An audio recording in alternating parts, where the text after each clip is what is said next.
രാവിലെ നമ്മുടെ വർക്കിംഗ് റൂമിലേക്ക് കയറുകയാണ് കേട്ടോ. ഇന്നലെ ചെയ്തു വെച്ചൊരു വർക്കിൻ്റെ കുറച്ച് മിനുക്ക് പണികൾ ബാക്കിയുണ്ട്.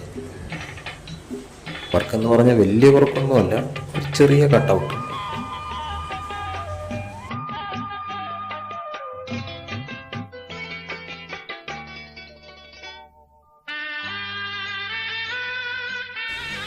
ഇതാണേ നമ്മുടെ ഈ വർഷത്തെ ആദ്യത്തെ മാവേലി.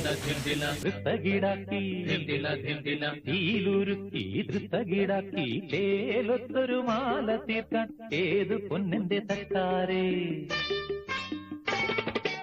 ഏത് പൊന്ന്, ഏത് പൊന്ന്, ഏത് പൊന്ന്, ഏത് പൊന്ന്, തീലുരുക്കി തകിടാക്കി ചേലൊത്തൊരു മാല തീർക്കാൻ. അപ്പോൾ ശരിയേ, പിന്നെ കാണാം.